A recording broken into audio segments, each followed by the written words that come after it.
છે. જેને યહોવા અન્યાયી ગણતા નથી અને જેના આત્મામાં કંઈ કપટ નથી, તે માણસને ધન્ય છે. હું જાણો રહો ત્યારે આખો દિવસ કનવાથી મારા હાડકાં જીર્ણ થયા, કેમ કે રાત દિવસ મારા ઉપર તમારે હાથ ભારે હતો. મારો રસ ઉનાળની ગરમીથી સુખાઈ ગયો. મેં મારા પાપ તમારી આગળ કબૂલ કર્યા છે અને મારો અન્યાય તે સંધાળ્યો નથી. મેં કહ્યું, યહોવાની આગળ હું મારા ઉલ્લંઘન કબૂલ કરીશ અને તમે મારા પાપ માફ કર્યો. તે માટે તમે મળો એવો સમયે દરેક ભક્ત તમારી પ્રાર્થના કરે. સાચે છે ધન્ય પાણીની રેલ ચડે ત્યારે તે તેને પહોંચશે નહીં. તમે મારી સંતાવની જગા છો. તમે મને સંકટમાંથી ઉગાડશો. ઉદ્ધારમાં શસ્ત્રો અને મારી આસપાસ ગવડાવશો.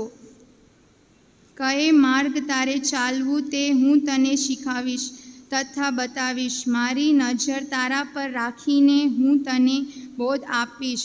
ઘોડા અથવા ખચ્ચર, જેને કંઈ સમજણ નથી, જેને કબજે રાખવા ચોકડા તથા લગામની જરૂર છે, નહીં તો તેઓ તારી પાસે આવે નહીં. તેમના જેવો તું ન થા.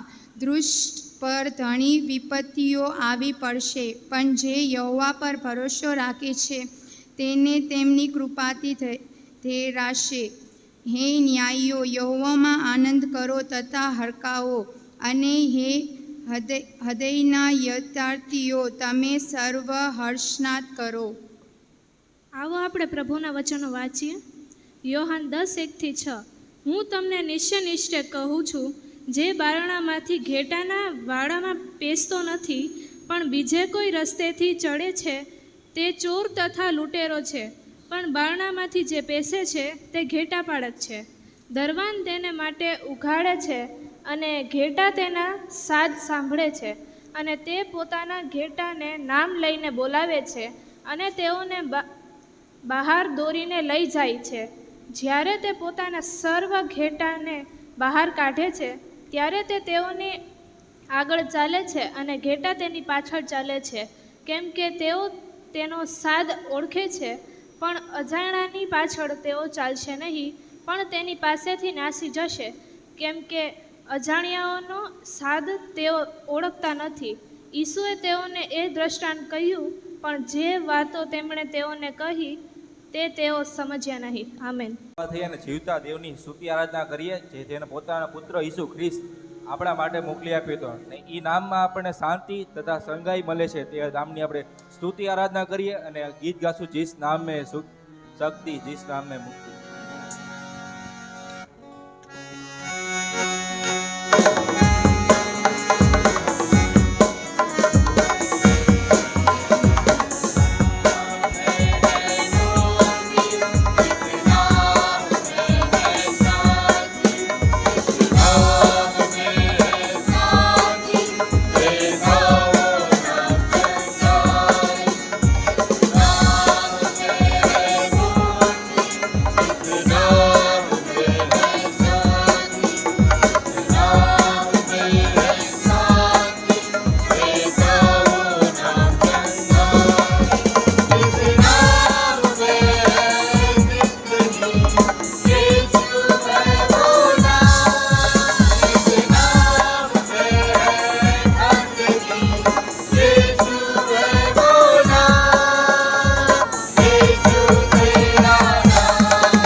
માની સ્તુતિ કરે છે એ પુત્ર ઈસુ ખ્રિસ્તને માટે ઈસુ પિતા.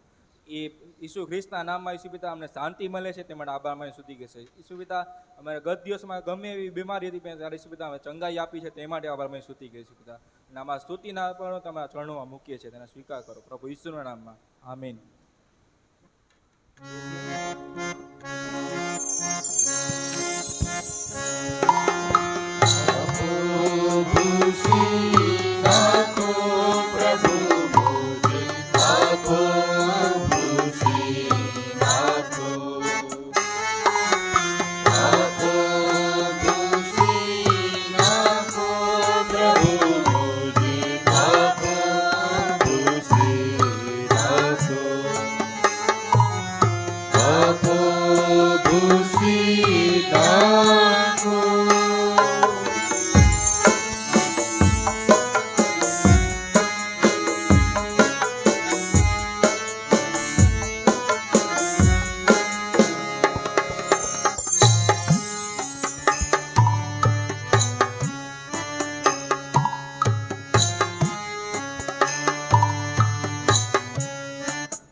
ગયા રવિવારે એક વિષયની શરૂઆત આપણે કરી હતી, ઈશ્વરની ઈચ્છા, ઈશ્વરની મરજી, ધ વિલ ઓફ ગોડ. કેવી રીતે જાણી શકાય કે આ ઈશ્વરની ઈચ્છા છે? કેમ કે આપણે જ્યારે માનવીય જીવનમાં આ પૃથ્વી પર જીવીએ છીએ ત્યારે આપણે ભવિષ્ય નથી જાણતા, અને માટે આપણને કોઈક ગાઈડ કરે કે જે ભવિષ્ય જાણે છે એ બહુ જરૂરી છે. આપણી પાસે જ્યારે ઘણી બધી ચોઇસીસ હોય છે, પસંદગી હોય છે કે મારે આમ જવું કે આમ જવું, આ કરવું કે આ કરવું, અહીં મારે જવું કે પછી અહીં જવું, આ પાત્ર કે પેલું પાત્ર. ઘણી બધી વખત જીવનના એવા સંજોગો, એવા સમયમાં આપણે આવીને ઊભા હોઈએ છીએ કે જ્યાં આપણને કોઈ નિર્ણય લેવાનો હોય છે.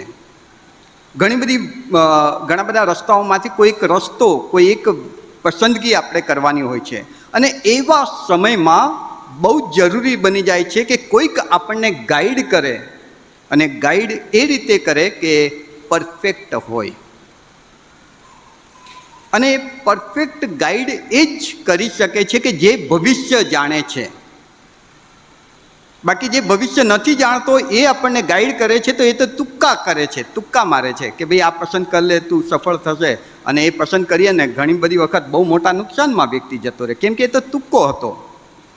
પણ જે ભવિષ્ય જાણે છે તે ગાઈડ કરે છે ત્યારે એ જાણે છે કે આગળ શું થવાનું છે, આ રસ્તામાં શું થવાનું છે, આ રસ્તામાં શું થવાનું છે, આ રસ્તામાં શું થવાનું છે, એ જાણે છે. માટે જે સારું છે, શ્રેષ્ઠ છે, જ્યાં હું સફળ થઈ શકીશ, કે જ્યાં મને આશીર્વાદ મળશે, એવી ચોઇસીસ કરવા માટે, એવી પસંદગી કરવા માટે એ મને ગાઈડ કરે છે. અને એવી તો એક જ વ્યવસ્થા આપણને મળી છે, અને એ વ્યવસ્થા છે આપણો મહાન પવિત્ર પરમેશ્વર, ત્રિધન્ય મહાન ઈશ્વર કે જે ભૂતકાળ, વર્તમાન અને ભવિષ્ય જાણે છે. એવો ઈશ્વર કે જે વાત કરે છે, એવો ઈશ્વર કે જે પોકારીએ અને આપણી પાસે આવીને ઊભો હોય છે, કે જેને સમાવેશ આકાશોના આકાશો ન કરી શકે, એવો ઈશ્વર આપણને મળ્યા છે કે જે આપણે જ્યારે માંગીએ ત્યારે આપણને ગાઈડ કરે છે, આપણને માર્ગદર્શન આપે છે, આપણને પસંદગી, યોગ્ય પસંદગી કરવા માટે સહાય કરે છે.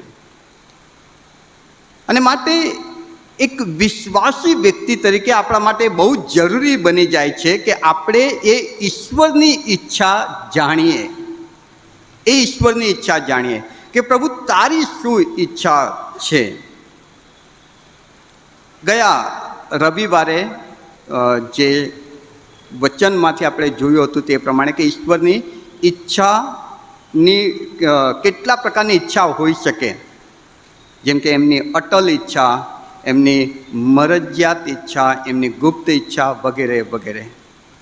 જો કોઈથી ગયા રવિવારનો સંદેશો મિસ થઈ ગયો હોય તો યુટ્યુબ ઉપર આપણા સીને રાજકોટનું યુટ્યુબ છે, એના ઉપર તમે જઈને ગયા રવિવારનો સંદેશો સાંભળી શકો છો, જેથી એક બેકગ્રાઉન્ડ તમને મળશે. ઈશ્વરની ઈચ્છા જાણતા પહેલાં આપણે એક વિશ્વાસી વ્યક્તિ તરીકે યાદ રાખવું પડે કે મારો ઈશ્વર સાથે સંબંધ હોવો એ બહુ જરૂરી છે, એ બહુ જરૂરી છે. કેમ કે જ્યારે ઈશ્વર સાથે મારો સંબંધ હશે ને ત્યારે તે મને ગાઈડ કરે છે, એ હું જાણી શકીશ.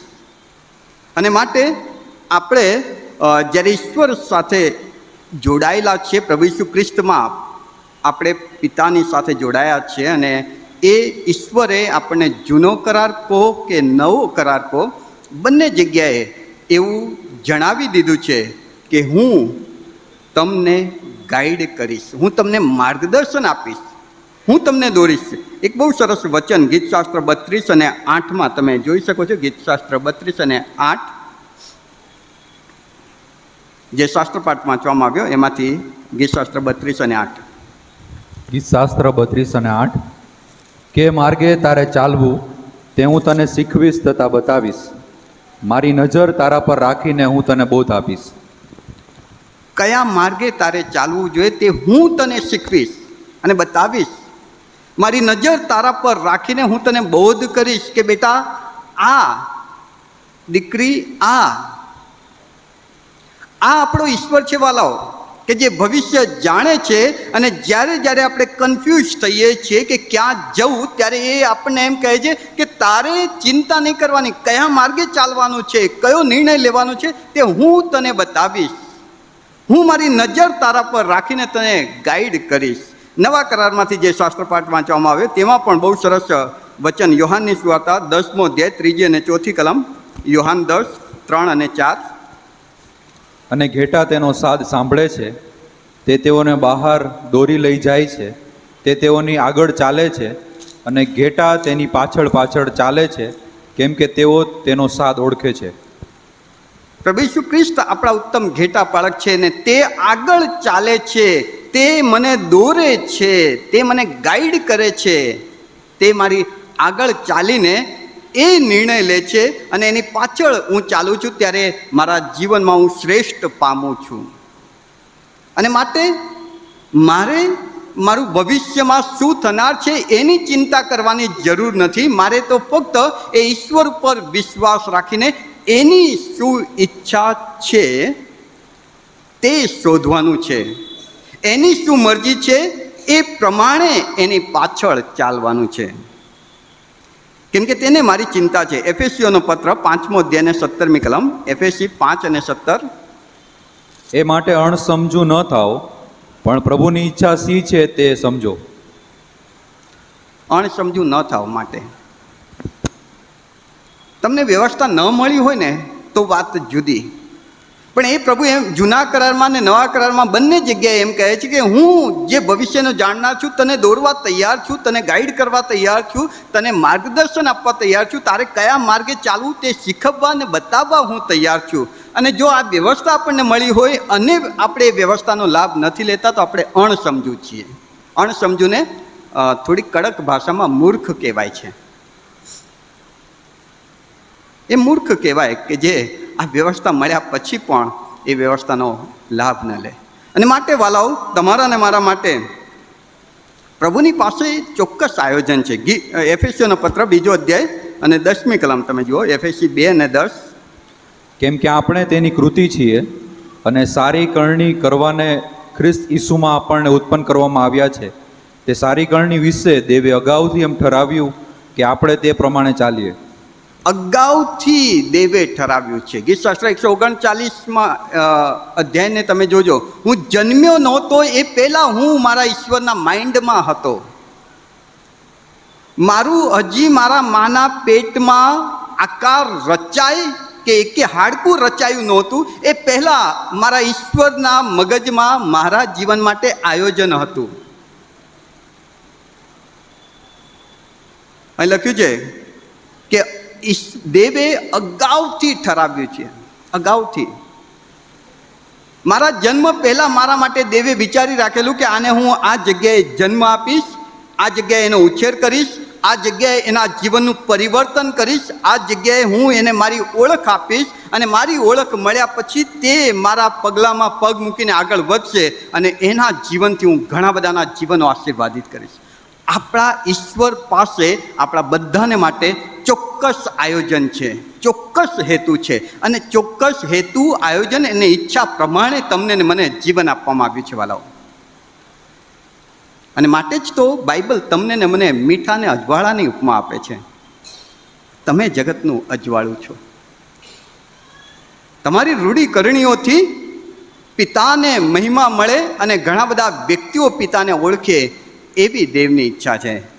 અને એ તો બહુ આગળનું એનો વિચાર છે મારા જન્મ પહેલાં. રોમનોનો પત્ર 12મો અધ્યાયને 2જી કલમ, રોમન 12 અને 2.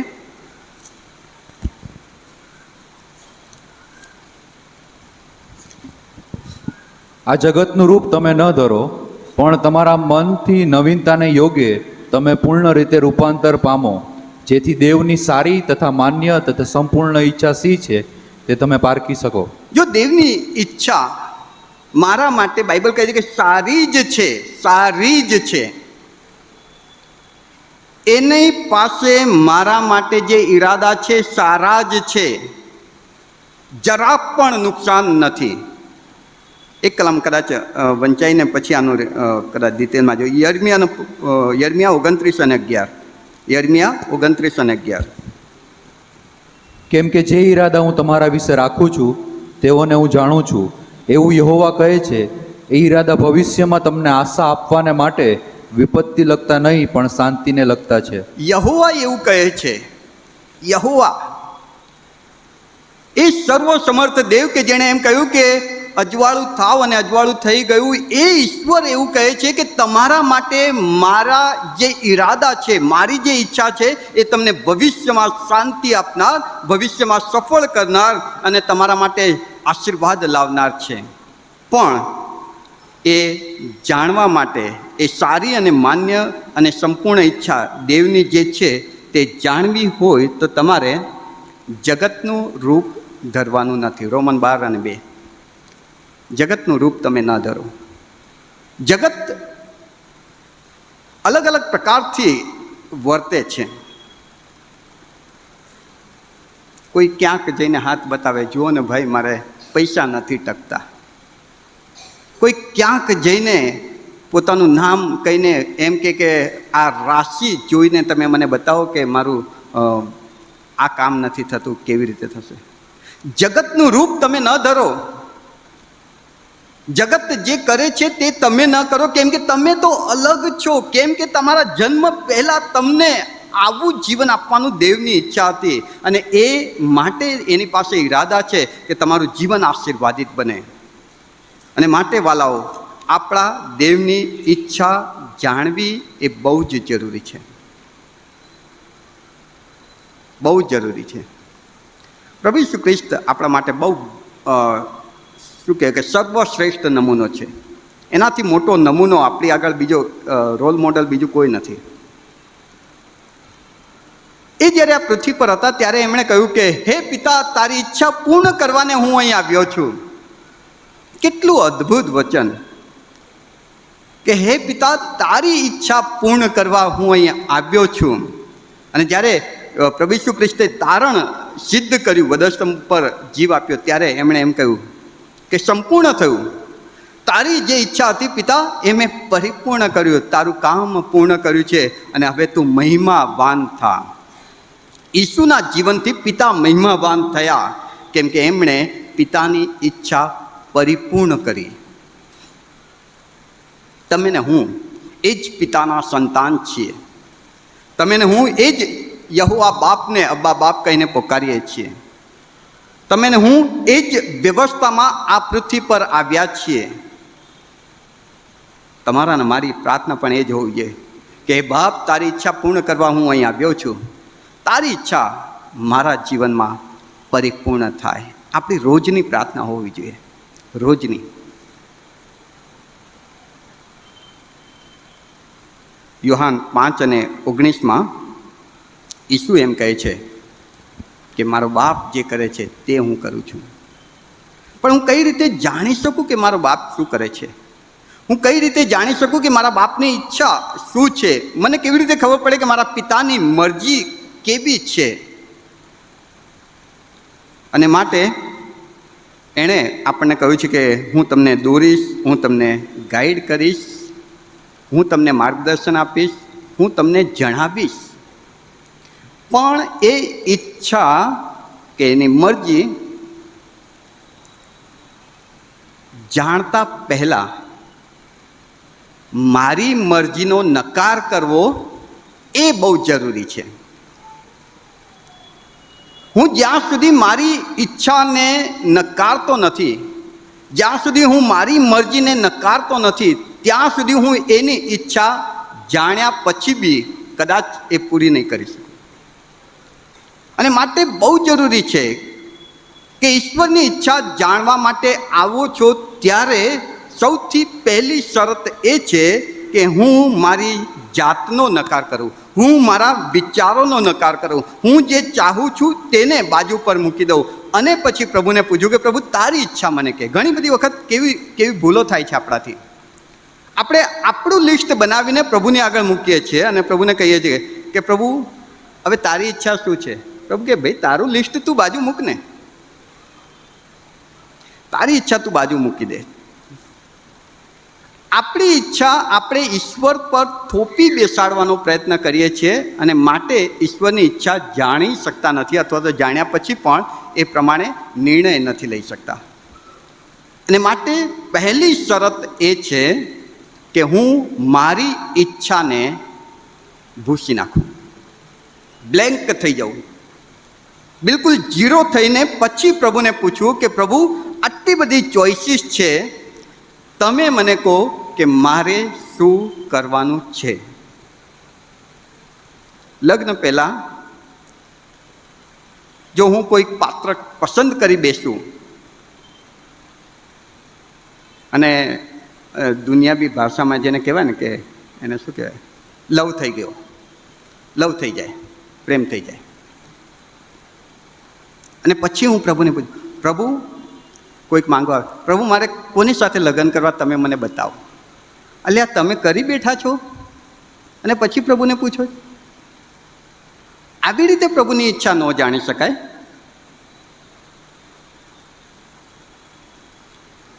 પ્રભુની ઈચ્છા જાણવા માટે હું પહેલાં મારી ઈચ્છા જાહેર કરું એવું ન બને.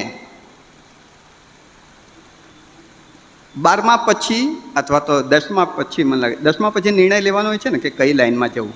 ઓકે, સાયન્સ 12મા પછી, ઓકે 10-12 કોમર્સમાં જવું, સાયન્સમાં જવું કે આર્ટ્સમાં જવું. હું નક્કી કરીને બેસું, મારા મા બાપ નક્કી કરીને બેસે, મારું ફેમિલી નક્કી કરીને બેસે કે તારે આ જ લાઈન લેવાની, અને પછી પ્રભુને પૂછ્યું પ્રભુ મારે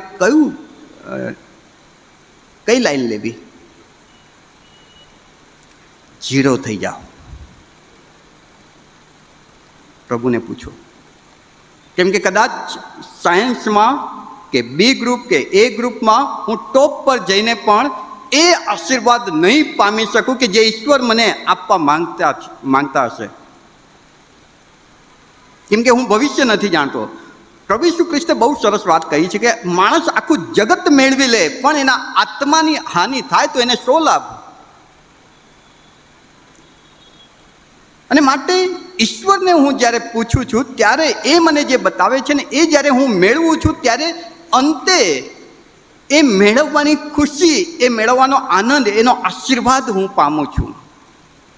અને માટે જરૂરી છે કે હું બ્લેન્ક થઈ જાઉં, બિલકુલ ઝીરો થઈ જાઉં અને પ્રભુને કહું કે પ્રભુ તારી ઈચ્છા મને જણાવો. ગીતશાસ્ત્ર 25:9 અને 14મી કલમ. ગીતશાસ્ત્ર 25:9 અને 14મી કલમ. નમ્રને તે ન્યાયમાં દોરશે અને તેને તે પોતાને માર્ગે ચલાવશે. પાછળ બહુ પાછળ, સોરી, ફરી એકવાર. ગીતશાસ્ત્ર 25:9. ગીતશાસ્ત્ર 25:9. નમ્રને તે ન્યાયમાં દોરશે અને તેને તે પોતાને માર્ગે ચલાવશે. અહીં આગળ પ્રભુનું વચન બહુ સ્પષ્ટ કહે છે કે પ્રભુ એમ તો કહે છે કે હું દોરીશ તને, હું તને મારા માર્ગે ચલાવીશ, પણ કોને? કોને? નમ્ર વ્યક્તિને. નમ્ર એને કહેવાય કે જે એમ કહે કે પ્રભુ મારા કયા પ્રમાણે નહીં, મારી મરજી પ્રમાણે નહીં, મારી ઈચ્છા પ્રમાણે નહીં, હું તો તારી દાસી છું, તારા કયા પ્રમાણે થાવ, તું જે ચાહે તે મારામાં કર. લુકની સુવાર્તા 1 અધ્યાયની 38મી કલમમાં મરિયમે એ શબ્દ ઉચ્ચાર્યા કે પ્રભુ હું તો તારી દાસી છું, તારા કયા પ્રમાણે મને થાવ. અને જ્યારે મરિયમે આવી નમ્રતામાં પોતાની જાતને મૂકી અને આવી એણે પ્રાર્થના કરી કે તારા કયા પ્રમાણે પ્રભુ, હું ચાહું એમ નહીં, તારા કયા પ્રમાણે થાવ, ત્યારે એ મરિયમને ઈસુની માં બનવાનો દરજ્જો મળ્યો. આટલા વર્ષો પછી બી એને યાદ કરીએ છીએ આપણે. નમ્રતા અને વિશ્વાસ, બીજી બાબત વિશ્વાસ. ગીતશાસ્ત્ર 37 અને 5. ગીતશાસ્ત્ર 37 અને 5. નમ્રતા અને બીજો પોઈન્ટ વિશ્વાસ. આ બે વસ્તુ આપણામાં હોવી બહુ જ જરૂરી છે. બેક જવા દેજો, એક સ્લાઇડ બે.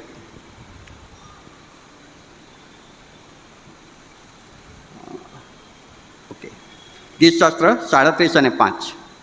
તારા માર્ગો યહોવાને સોંપ અને તે તને ફળીભૂત કરશે. તારા માર્ગો યહોવાને સોંપ અને તે તને ફળીભૂત કરશે. તારા માર્ગોની પસંદગી તું કર અને તે તને સહાય કરશે એવું નથી લખ્યું. ઓકે દીકરા, તને જે ગમે છે તે તું કર અને હું તને સફળ કરીશ એવું નથી લખ્યું.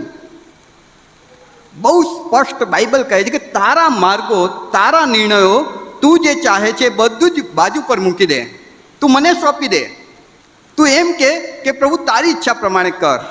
અને જ્યારે તારામાં એ નમ્રતા આવી જાય અને મારા ઉપરનો તારો પૂરો વિશ્વાસ આવી જાય, ત્યારે હું તને ફળીભૂત કરીશ, સફળ કરીશ, આશીર્વાદિત કરીશ. અને માટે વાલાઓ, પ્રભુની ઈચ્છા જાણતા પહેલાં આ બે બાબત આપણામાં હોવી બહુ જરૂરી છે.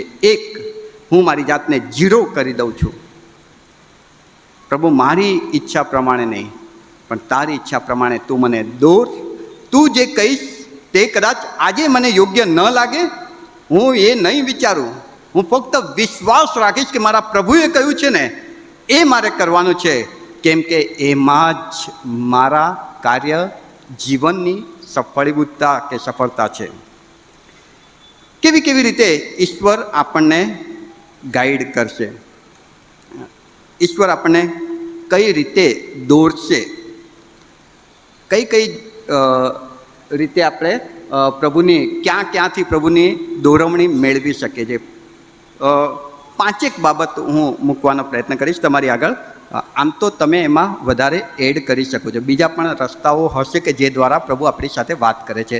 પણ મને જે સમજાયું ને મારા અભ્યાસ દ્વારા મને જે મળ્યું છે તે હું તમારી આગળ શેરિંગ કરવાનો પ્રયત્ન કરીશ.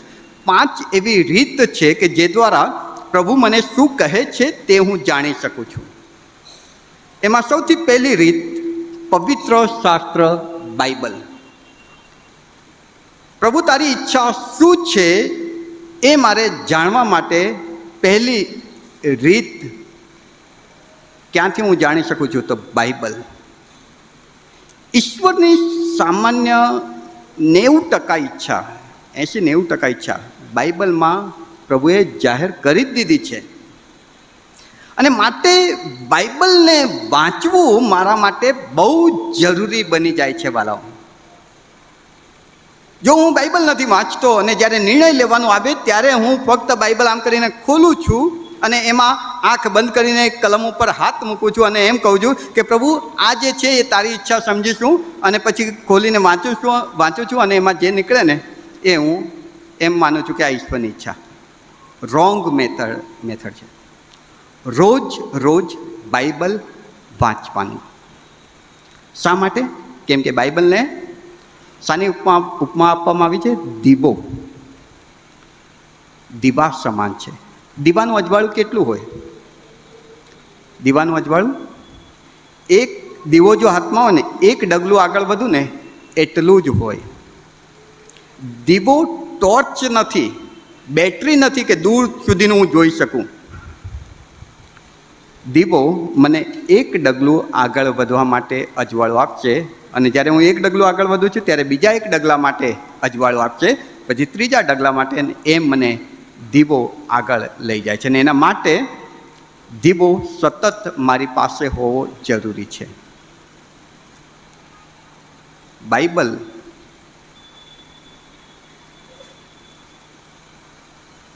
જુદી રીત. એક સંદેશામાં મેં સાંભળ્યું હતું,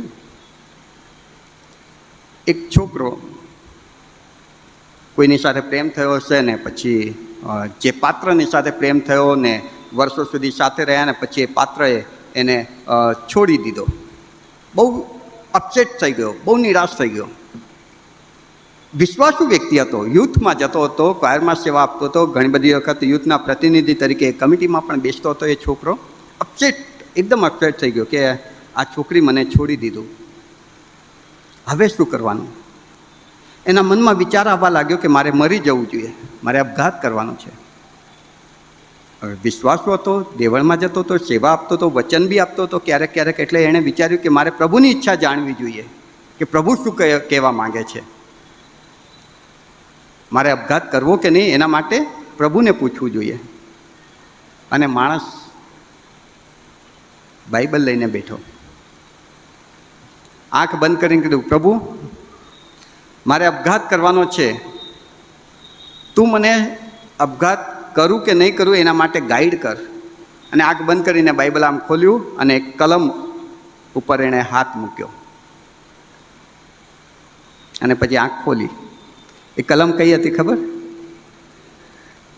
તું જે કરવાનો છે તે જલ્દી કર. યહૂદા ઇસ્કારિયોતને જ્યારે પ્રભુ ભોજન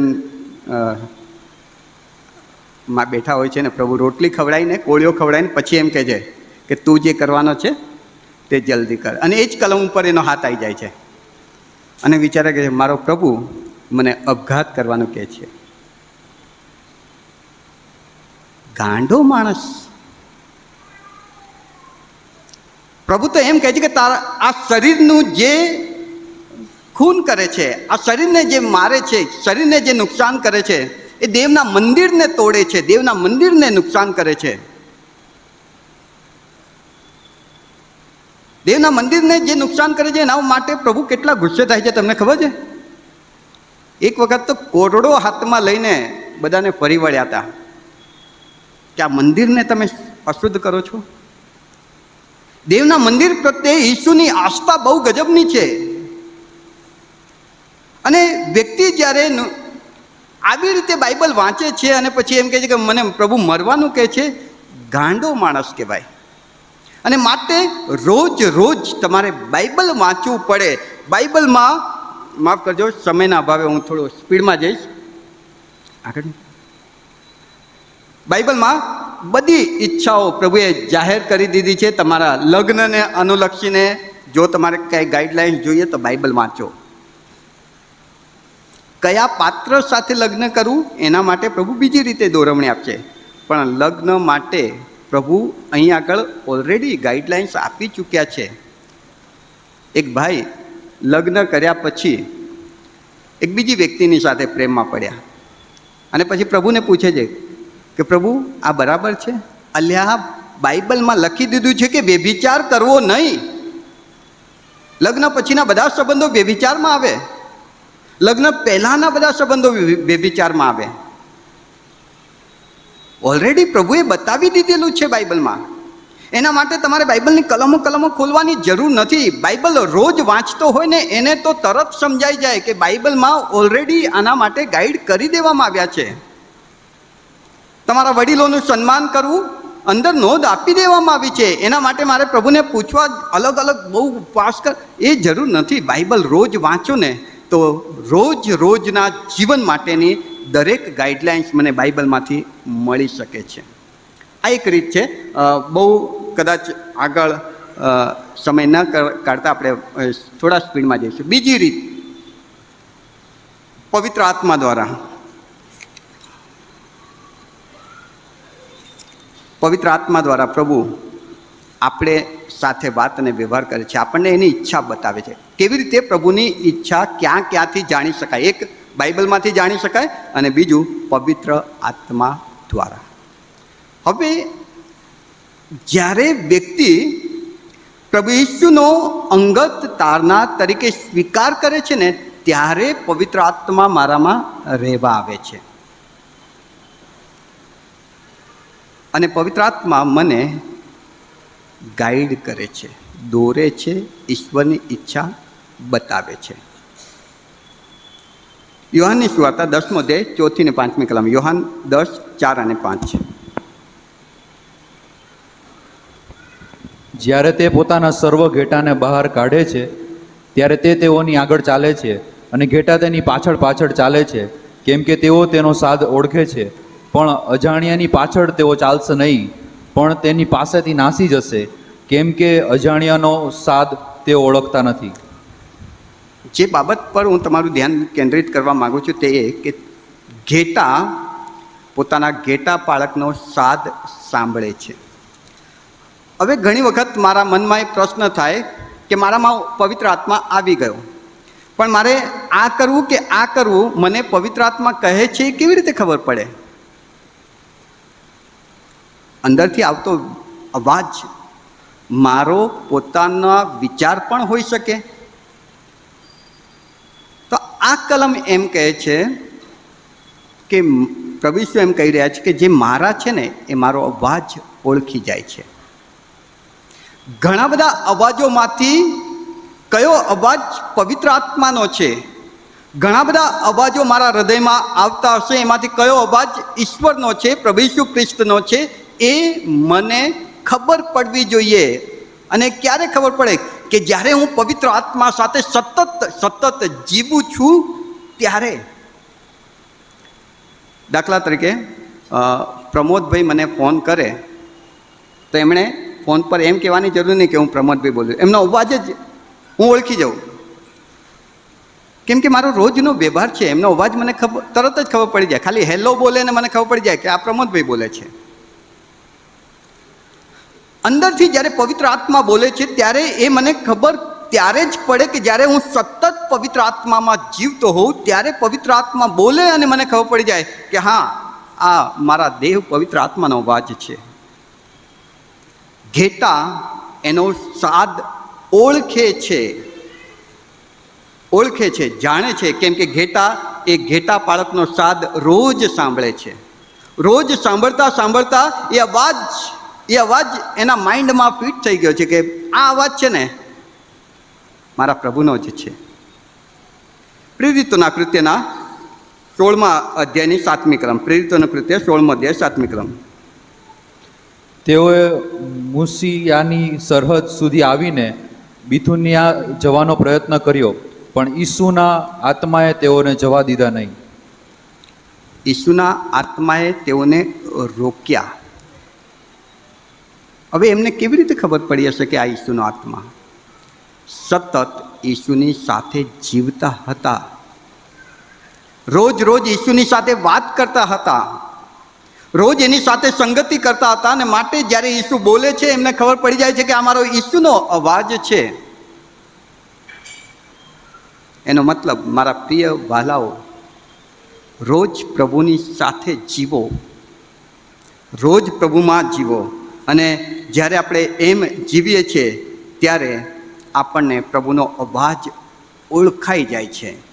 પ્રેરિતોના કૃત્યનો 13મો અધ્યાય 2 ને 3 કલમ. પ્રેરિતોના કૃત્ય 13મો અધ્યાય 2 ને 3. તેઓ પ્રભુની ઉપાસના તથા ઉપવાસ કરતા હતા ત્યારે પવિત્ર આત્માએ તેઓને કહ્યું કે જે કામ કરવા સારું મેં બારનાબાસ તથા સાઉલને બોલાવ્યા છે તે કામને વાસ્તે તેઓને મારે સારું જુદા પાડો. ત્યારે તેઓએ ઉપવાસ તથા પ્રાર્થના કરીને તથા તેઓ પર હાથ મૂકીને તેઓને વિદાય કર્યા. પવિત્ર આત્માનો અવાજ એમને કેવી રીતે ખબર પડી? પવિત્ર આત્માએ કહ્યું કે મારા માટે તમે આ બે વ્યક્તિઓને અલગ કરો. પણ કેવી રીતે એમને ખબર પડી? એ ઉપવાસ અને ઉપાસનામાં જીવતા હતા. એ લોકો ઉપવાસ અને ઉપાસના સતત કરતા હતા, અને માટે એ ઈશ્વર સાથેની સંગતિ એટલી ગાઢ હતી, એટલી મજબૂત હતી કે આંખ બંધ હોય ને અવાજ આવે તો ઓળખાઈ જાય કે આ એમનો અવાજ છે. સંગતિમાં જીવીએ. આગળ વધીએ. બધા રેફરન્સ આપણે નથી જોતા, આગળ વધીએ. ત્રીજી જે વ્યવસ્થા છે કે જ્યાંથી પ્રભુનો અવાજ આપણે મેળવી શકીએ છીએ, અસામાન્ય રીતે એટલે દૈવીય રીતે. આ જે વ્યવસ્થા છે એમાં અત્યારે બહુ ઓછી વ્યક્તિઓને આ વ્યવસ્થા દ્વારા પ્રભુનો અવાજ પ્રાપ્ત થાય છે. જેમ કે પ્રબોધકો નોર્મલ છે કે પ્રભુના વચનો પુકારનાર વ્યક્તિ આપણે ગણીએ છીએ, પણ જૂના કરારમાં એકચ્યુઅલી પ્રબોધક માટે જે શું કહેવાય કે જેને પ્રબોધક કહેવાય ને એ વ્યક્તિ જુદા. અત્યારે અમે ઉપદેશકો છીએ, પ્રબોધક નહીં. પ્રબોધક મતલબ પ્રભુની પાસે જઈને પ્રભુ જે કહે છે એક્ઝેક્ટ એ જ વર્ડ્સ, એ જ શબ્દ, એ જ વિચારો એઝ ઇટ ઇઝ લોકોની સામે લઈ જઈને મૂકનાર. અત્યારે અમે ઉપદેશ કરીએ છીએ, ઉપદેશકો કહેવાય, પ્રબોધકો નહીં. જૂના કરારમાં પ્રબોધકો હતા કે જેની સાથે પ્રભુ સીધી વાત કરતા હતા, મોઢા મોઢ. મૂસાને બોલાવીને મોઢા મોઢ વાત કરી, અને પછી મૂસાએ નીચે જઈને લોકોની સાથે વાત કરી. એલિયાની સાથે પ્રભુએ મોડામોડ વાત કરી, યુનાની સાથે મોડામોડ, યશાયાની સાથે મોડામોડ વાત કરી, અને પછી એ લોકો જઈને બોલતા હતા પ્રબોધકો દ્વારા. પ્રભુ આમાં જરા ઝડપથી જઈશું. સ્વપ્ન દ્વારા, સ્વપ્ન તમને ખબર છે, યુસુફને આવેલું સ્વપ્ન, એને પ્રભુએ બતાવ્યું કે ભવિષ્યમાં તું શું થવાનો છે, તારા કુટુંબમાં, તારા દેશમાં, તારા લોકમાં, પૃથ્વી પર તારું શું માન હશે ભવિષ્યમાં. એ ગાઈડલાઇન્સ પ્રભુએ એને સ્વપ્ન દ્વારા આપી. દાનિયેલને પ્રભુએ સ્વપ્ન દ્વારા વ્યવહાર કર્યો.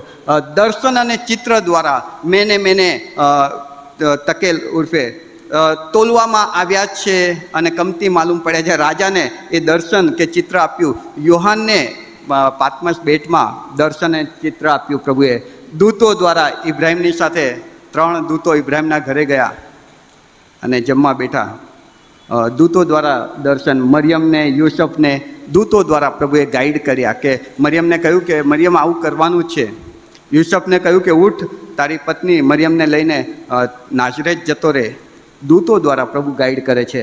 અને સ્પષ્ટ અવાજ દ્વારા જૂના કરારમાં શમ્યુએલને પ્રભુએ 3 વખત બૂમ મારી. શમ્યુએલ, બીજી વખત શમ્યુએલ, ત્રીજી વાર શમ્યુએલ.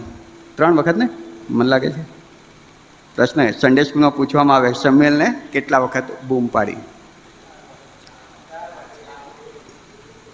Thank you. નવા કરારમાં પણ પ્રભુએ કોઈકને બૂમ મારી. કોઈને ખબર છે નવા કરારમાં? અચ્છા, અહીં લખેલું છે. ઓકે, સાઉલ, સાઉલ, સાઉલ, તું મને કેમ સતાવે છે? અવાજ પ્રભુનો જ છે. ઘણી બધી વખત સ્પષ્ટ અવાજ દ્વારા પ્રભુ તમારી અને મારી સાથે વાત કરે છે.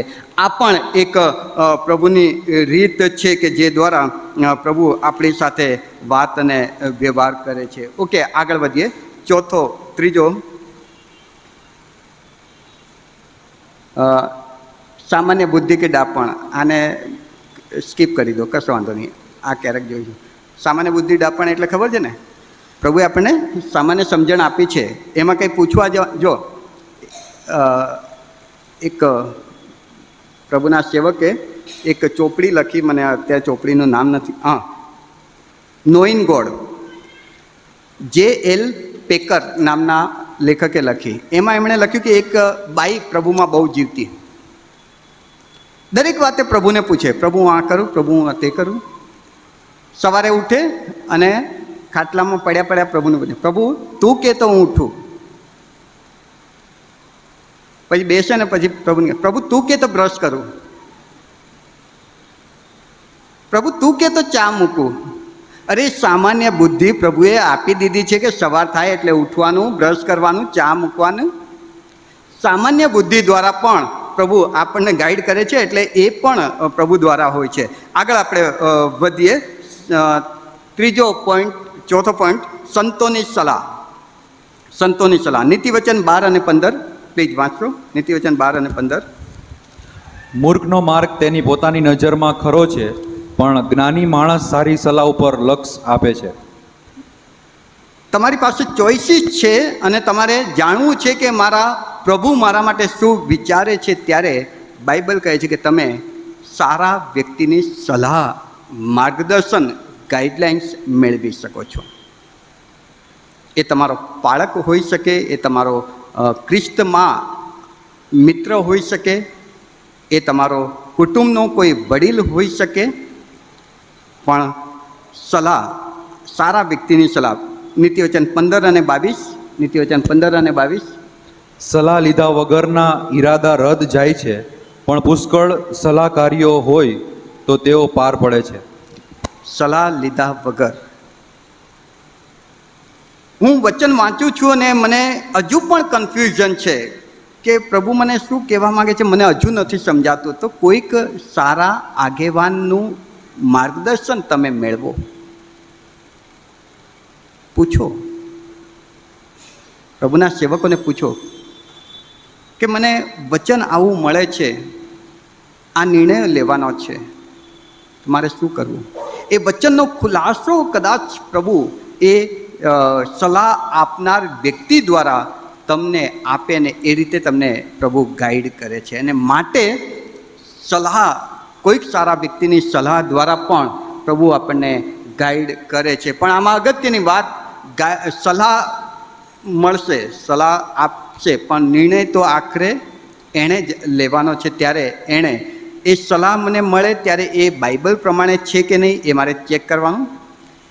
એ બાઇબલ પ્રમાણે હોય તો મારે ઉપવાસ અને ઉપાસના સાથે પ્રભુની હજુરમાં બેસવાનું અને અંદરથી પવિત્ર આત્માનો અવાજ મને શું કહે છે એ જાણવાનું, કે પવિત્ર આત્માનો અવાજ એને મહોર મારે કે પ્રભુના સેવકે જે કીધું એ બરાબર છે, તું એ પ્રમાણે કર.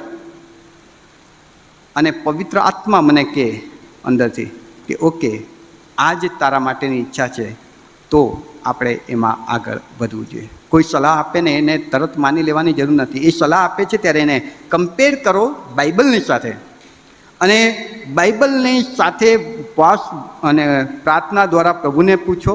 પ્રભુ અંદરથી અવાજ આપશે અને વચનથી તમારી સાથે વાતને વ્યવહાર કરશે. 5મો પોઈન્ટ ઝડપથી જોઈએ. સંજોગો, પરિસ્થિતિ, વાતાવરણ. ઘણી બધી વખત પ્રભુ જ્યારે હું કન્ફ્યુઝ થઉં છું કે મારે આમ જવું કે આમ જવું, ત્યારે પ્રભુ એક દરવાજો બંધ કરે છે, અથવા તો પ્રભુ એક દરવાજો ખોલી નાખે છે અને બીજા બધા દરવાજા બંધ કરે છે. પ્રભુ સંજોગો એવા ઊભા કરે છે કે જે દ્વારા મને ખબર પડે કે હવે મારા માટે આ એક જ રસ્તો છે. એનો મતલબ કે પ્રભુ મને આમ જવાનું કહી રહ્યો છે. પહેલો કોરિન્થી 16મો અધ્યાય ને 9મી કલમ. પહેલો કોરિન્થી 16 અને 9.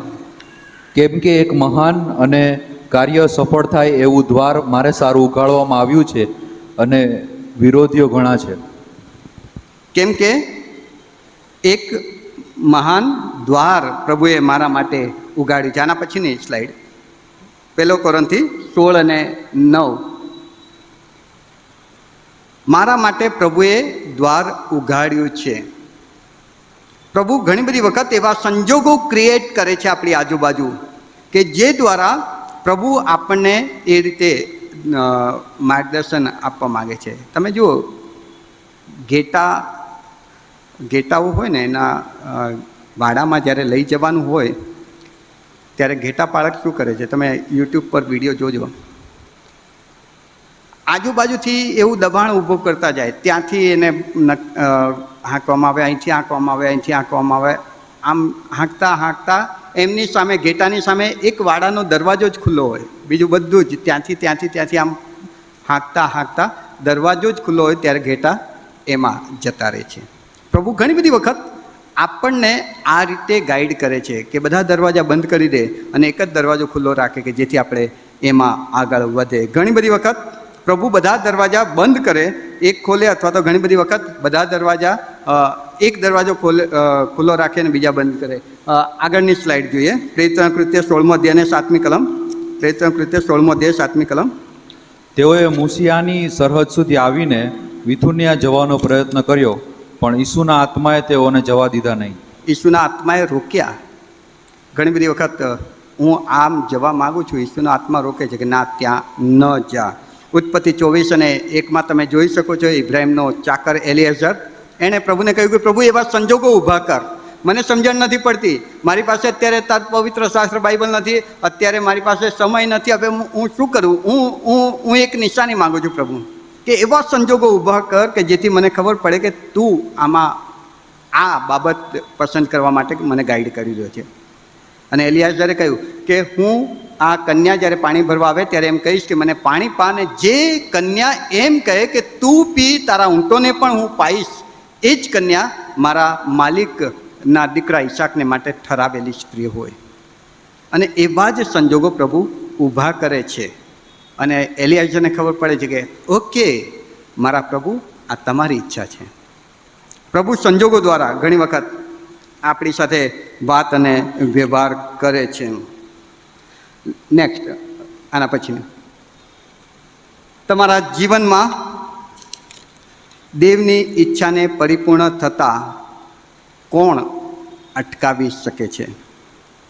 કોણ અટકાવરૂપ બની શકે છે?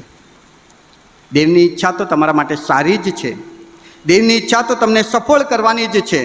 દેવની ઈચ્છા છે કે તમે આશીર્વાદ જ પામો, પણ ઈશ્વરની ઈચ્છા મારા જીવનમાં પરિપૂર્ણ થતાં કેટલાક અટકાવરૂપ બાબત છે, અને એ તો તમે પોતે. મારો અવિશ્વાસ, મારો ઈશ્વર સાથેનો નબળો સંબંધ એ મારા જીવનમાં પ્રભુની ઈચ્છા પરિપૂર્ણ થતાં અટકાવરૂપ બને છે.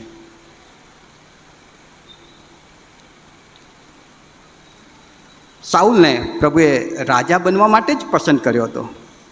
ઈશ્વરની ઈચ્છા હતી, યહોવા બાપની ઈચ્છા હતી કે આ સાઉલ ઇઝરાયલનો પ્રથમ રાજા, લોકોને સારી રીતે ગાઈડ કરે, દોરે, સફળ રાજા બને. પણ એનો પોતાનો સ્વભાવ, એનો પોતાનો લોભ, એની પોતાનું મરજી પ્રમાણે કરવું, ઈશ્વરની ઈચ્છા એના જીવનમાં પરિપૂર્ણ થતાં અટકાવરૂપ બની ગઈ, અને ઈશ્વરની ઈચ્છા સાઉલના જીવનમાં પૂર્ણ ના થઈ. એક સફળ રાજા નહીં બની શકે સાઉલ. પ્રભુએ એને ખસેડી દીધો અને દાઉદની નિમણૂક કરી. હું જ મારા જીવનમાં ઈશ્વરના ઈચ્છાને પરિપૂર્ણ થતાં અટકાવરૂપ બની શકું છું જો મારો સ્વભાવ આ સાઉલના જેવો, હું જે કરું તે યોગ્ય છે.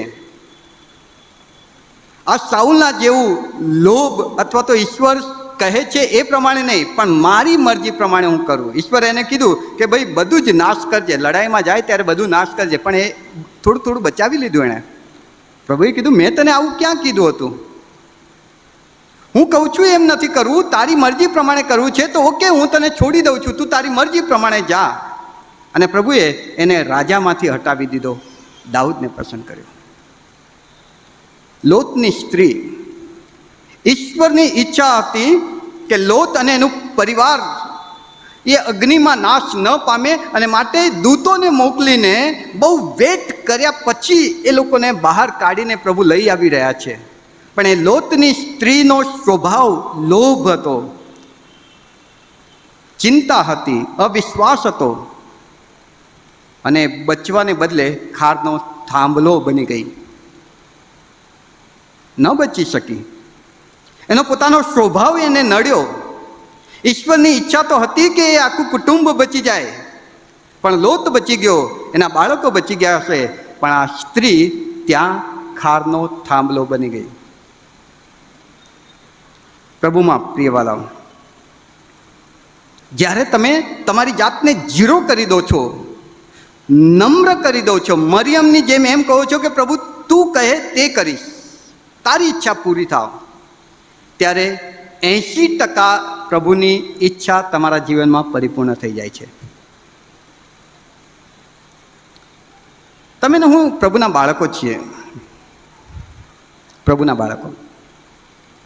નાનું બાળક તમે જુઓ, કદાચ 6 મહિના કે વર્ષનું બાળક, 6 મહિના કે વર્ષનું બાળકને તમે દુકાનમાં લઈ જાઓ, એના માટે કપડાં લેવાના હોય, એની પસંદગીથી લો છો? કપડાં કોણ પસંદ કરે છે?